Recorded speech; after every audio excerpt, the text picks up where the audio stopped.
Evita, thank you for being so patient, but I'm just so curious to hear from you, like, what tools, what skills do you use, as you think about building your tribe, growing your tribe, but also like you've already left a huge imprint in the travel industry by your work.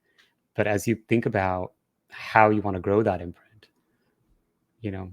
Yeah, I don't know. I feel like I'm kind of like this curious child that never grew up.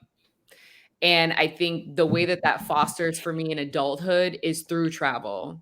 But travel's kind of like Mm, it's a vehicle. It's a vehicle to the means, which is really the bigger thing is that I'm intrigued by people. Even when they piss me off, I'm intrigued by people. Like, how did you get there? Like, yeah.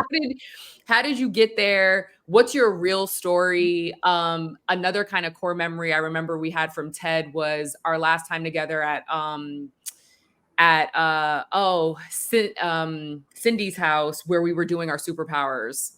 Mm, And one of the things that came up from a number of people with me, and I remember Matha really like doubling down on it, was this idea of like one of my superpowers is that I really see people.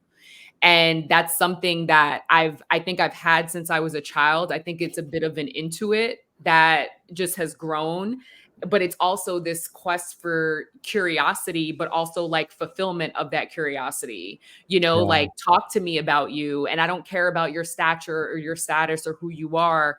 You can find me on the country in a foreign country sharing a beer on the side of the street with somebody who's just like having a conversation, or I'm the one that you can invite me randomly to somebody's like grandmother's house. And it's like, okay, I just want to talk. I'm just genuinely curious. Like, who are you really? Like, Yeah. take all the surface stuff out. And so I think for me, I've always been able to community build as one of my other skill sets and superpowers is being able to be a chameleon in a lot of different areas and people and friends groups. I was like Hmm. that when I was a kid. I used to throw house parties and you would have like, the preppy white kids from the school that I went to, but I also lived on the cusp of like the city of Poughkeepsie. So like the Poughkeepsie High School would hear about it. And I was somebody who could rap and keep up with everybody. And I would Yeah. be one of the kind of like focal centers. Like, I could create events literally in my house, and now it's a festival Yes. where it's crazy when you look back. Like that quote from Steve Jobs, like, you can't connect the dots looking forward, you can only connect them looking back. Literally starting from house parties, birthday parties when I was 15, Yeah. bringing various community groups together and everybody feeling comfortable because of the way that I set it up, to now, recently turning 40 and having an annual festival with people literally from different likes. It's like, damn, it's crazy how those things work out that way.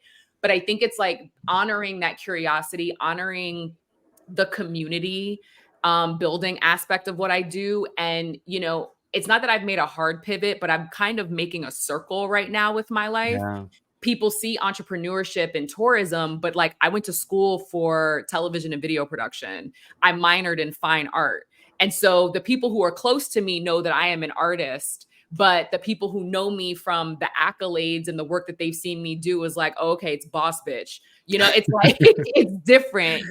There's Yeah. so many levels. And I think what's happening is I'm doubling down even in the travel space to come Yeah. back home to myself, which is the storytelling. So what I've been doing the last number of years, it really started around COVID, is I've been working in partnerships with different tourism boards to exclusively pull out the stories of their BIPOC neighborhoods and intersectional neighborhoods. So like, for Mm, example, I did a 2-week partnership with Travel Alaska where we went around 3 different Alaskan cities.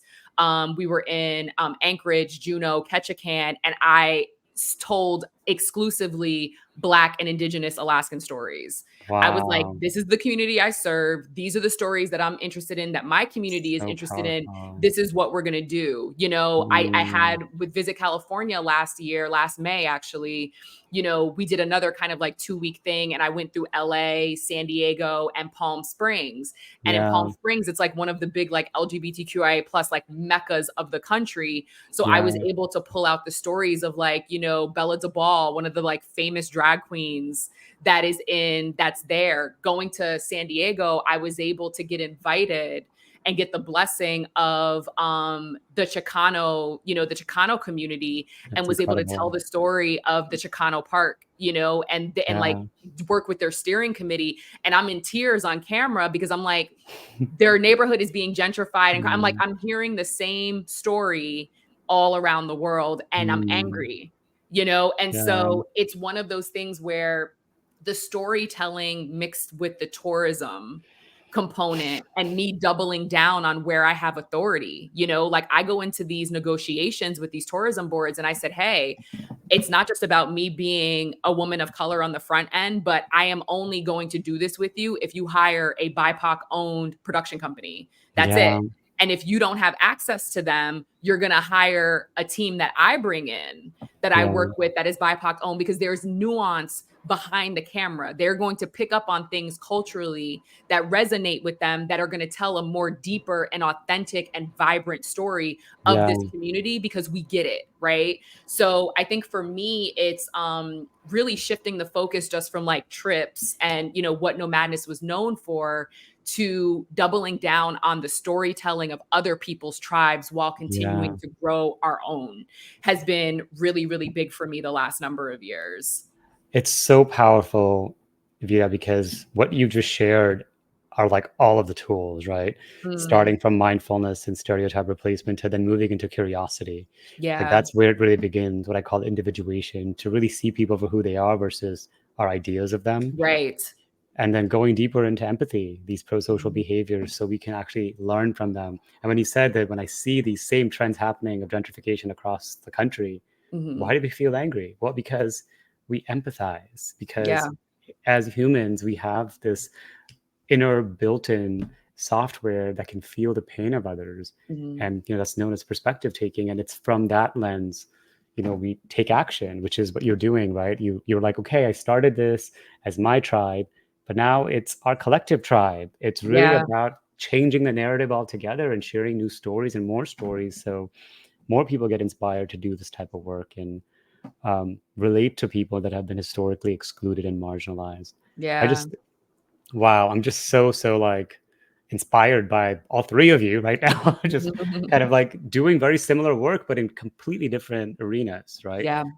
Yet the impact is like so, groundbreaking in a way. And yes, we kind of come to like